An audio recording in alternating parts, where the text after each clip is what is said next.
நாடாளுமன்ற தேர்தலில் விவிபேட் முறையில் மாற்றம் கொண்டு வருவது சந்தேகத்தை கிளப்புவதால் அந்த முடிவை கைவிட வேண்டும் என சென்னையில் தலைமை தேர்தல் ஆணையர் நடத்திய ஆலோசனைக் கூட்டத்தில் திமுக வலியுறுத்தியுள்ளது. அதேபோல கூட்டத்துக்கு பின் அதிமுக, பாஜக நிர்வாகிகள் கூறிய கருத்துக்களையும் பார்க்கலாம். வாக்கு டைரக்டா கண்ட்ரோல் யூனிட்டுக்கு போவதுதான் நம்பகத்தன்மையை உருவாக்கும். இடையிலே ஒரு விவிபேடை வைத்து அதிலும் அந்த விவிபேடை 10% கவுண்டிங்கில் பார்க்க முடியாது என்று சொல்வது மிகப்பெரிய சந்தேகத்தை உருவாக்குகிறது. அதோடு மட்டுமல்ல, தேர்தல் ஆணையமே இது போன்ற வழிமுறைகள் பின்பற்றினால் 1-2% வரை எரர், அதாவது தவறு நடப்பதற்கு வாய்ப்பு இருக்கிறது என்று அவர்களே ஒத்துக்கொள்கிறார்கள். இதுவரையில் இல்லாத ஒன்று திடீர்னு கொண்டாடுறாங்கன்னா இணைக்கப்படவில்லை. First time they are going to introduce this.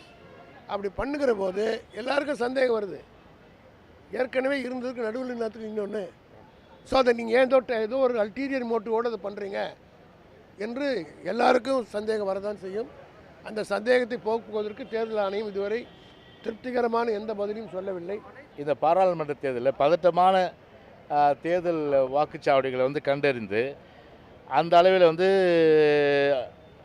அங்கே கூடுதல் பாதுகாப்பு படை, கூடுதல் சிசிடிவி கேமரா, கூடுதல் வீடியோ கவரேஜ் செய்து சுதந்திரமாக தேர்தல் நடப்பதை தேர்தல் ஆணையம் உறுதி செய்ய வேண்டும். கூடுதல் மத்திய காவல் படை, துணை இராணுவ படை வீரர்களை தேர்தல் பணிக்கு அமர்த்தி ஒரு சுதந்திரமான வாக்காளர்கள் ஜனநாயக கடமை சுதந்திரமாக ஆற்றுவதற்கு முழுமையான அளவுக்கு தேர்தல் ஆணையம் அதற்குரிய ஏற்பாடுகளை செய்ய வேண்டும். சண்டிகரில், டெல்லியில் நடைபெற்ற இந்த தேர்தல் முறைகள் நாட்டையே அதிர்ச்சிக்குள்ளாக்கியது. நாடாளுமன்ற ஜனநாயகத்தின் மீதும் தேர்தல் ஆணையத்தின் மீதுமே நம்பிக்கை இழக்க செய்துவிட்டது. அதுபோல் நிகழ்ந்துவிடக்கூடாது. சட்டப்படி மிக நேர்மையாக தேர்தல் நடைபெற வேண்டும் என்று வலியுறுத்தினோம். அனைத்து பூத்துகளிலும் சிசிடிவி கேமரா பொருத்த வேண்டும்.